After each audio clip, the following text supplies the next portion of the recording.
नमस्कार. मी तुम्हाला साबुदाण्याची खिचडी कशी करायची ती सांगणार आहे. साबुदाणे कसे घ्याल दुकानातून आणताना, तर हे असे साबुदाणे गोल गोल पाहिजे आणि हाताला असं पांढरं लागलं नाही पाहिजे, म्हणजे ते साबुदाणे चांगले असतात. पांढरं जर लागलं तर ते साबुदाणे पाण्यात टाकल्यावर विरघळतात आणि खिचडी आपली गटकं होतो, असं म्हणजे मोकळी मोकळी होत नाही. त्याच्याकरता साबुदाणे असे गोल गोल आणि असे घ्यायचे. हे मी रात्री भिजत घालून हे असे झालेले आहेत. हे पाव किलो साबुदाणे आहेत. हे बघा कसे मोठे मोठे फुललेले आहेत.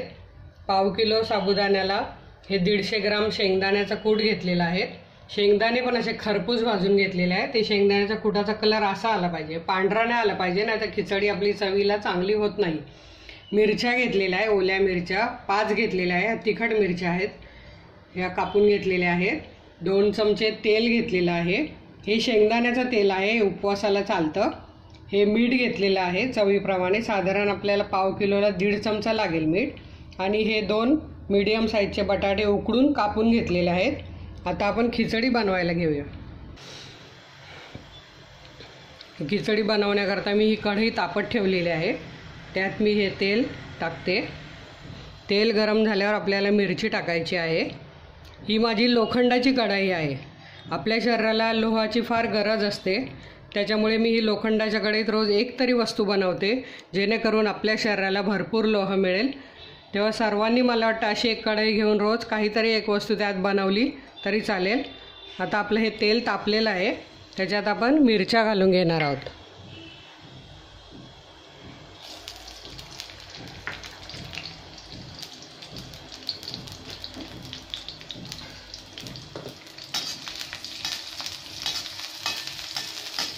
हे बघा, मिरची अशी परतली गेली पाहिजे. त्याच्यावर बी उडू नये म्हणून असं झाकण ठेवायचं आहे आणि गॅस बारीक करायचा आहे.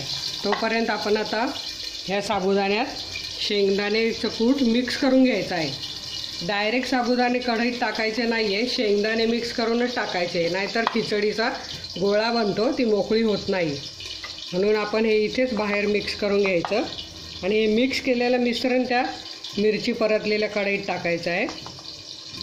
हे बघा, असं सगळं साबुदाण्याला शेंगदाण्याचा कूट असं लागला पाहिजे.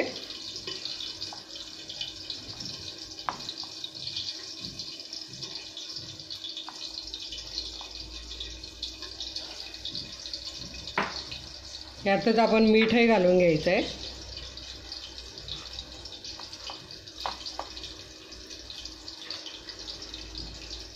हे बघा, हे सगळं शेंगदाण्याचं कूट पण एकदम बारीक करायचं आहे, त्याच्यामुळे खिचडी चवीला फार छान लागते. आपली मिरची आता परतून झालेली आहे आणि हे पण मिक्स करून झालेलं आहे. आता आपण त्यात घालून घेऊया.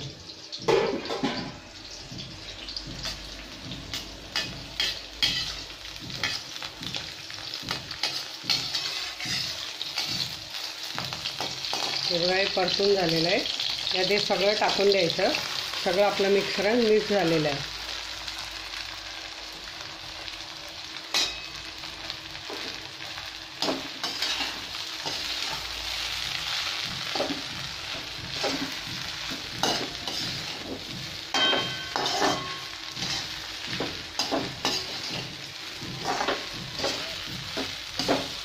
ही सगळी नीट हलवून घ्यायची आहे.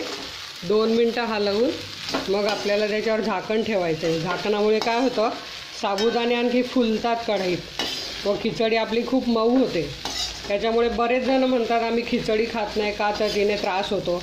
पण जर तुम्ही साबुदाणे नीट भिजवले आणि ती जर खिचडी वाफवून घेतली ना, तर अजिबात त्रास होत नाही खिचडी खाल्ल्याने. म्हणून हे बघा, हे परतवून मग आपण 2 मिनटाने झाकण ठेवूया.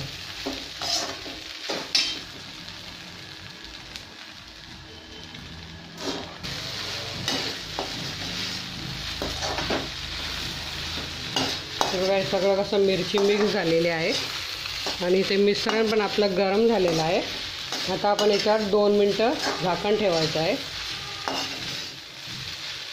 जर कधी साबुदाण्याला जर पाणी कमी झालं तर तुम्ही याच्यावर अशी खिचडी परतून झाल्यावर मग असे 2 टीस्पून दूध घालू शकता. त्याच्यामुळे आपली खिचडी मऊ होते. हे बघा, असं झाकण ठेवायचं आहे, तिला वाफ येऊ द्यायची.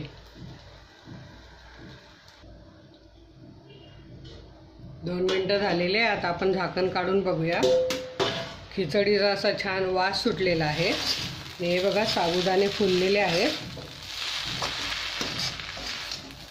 बघा कसे मोठे मोठे झालेले आहेत आणि सगळं एकदम एकसारखं झालेलं आहे. एकदम मऊ झालेली आहे. हे बघा जरा पण एकही कच्चा नाही आहे.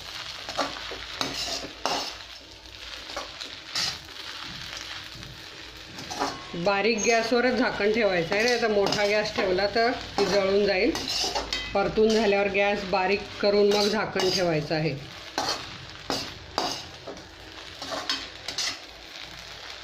आता ही मोठा गॅस करून आपण 2 मिनटं परतूया आणि मग बटाटे घालूया. आधी जर बटाटे घातले तर ती खिचडी परतली जात नाही, म्हणून खिचडी परतून झाल्यावर मग बटाटे घालायचे आहे. ही खिचडी उपवासाला, कुठल्याही उपवासाला चालते आणि कधी जर आपल्याला नाश्त्याला वगैरे जरी किंवा मुलांच्या टिफिनला पण आपण करू शकतो. मुलांना लहान मोठे सर्वांनाच ही आवडते.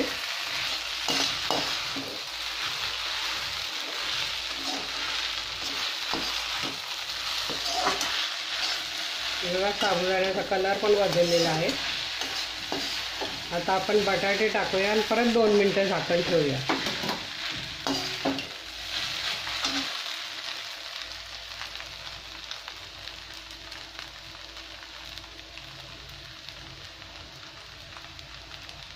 बटाटे तुम्हाला आवडत असेल तर टाका, नाही टाकले तरी काही चालतंय.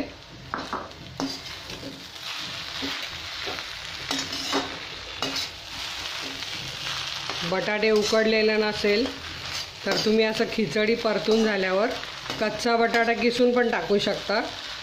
व तो कच्चा बटाटा किसून टाकल्यावर 2 मिनटं झाकण ठेवा, तो वाफेने होतो. जर उकडायचा राहिला असल्या तर आपण तसं टाकू शकतो. ही बघा एकदम मऊ अशी खिचडी झालेली आहे.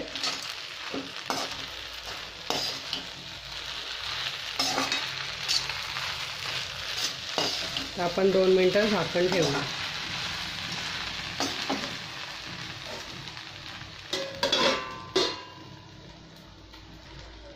दोन मिनटं झालेली. आता आपण झाकण काढूया.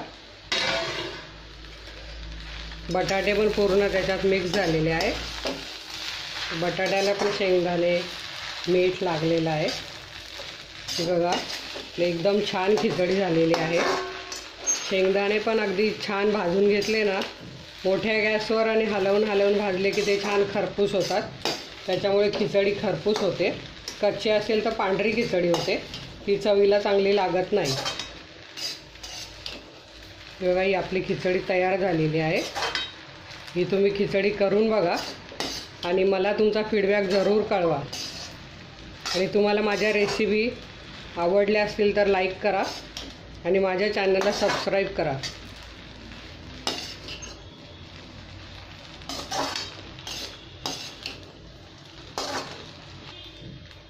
हे आता आपली खिचडी तयार झालेली आहे. हे आपण काढून घेऊया.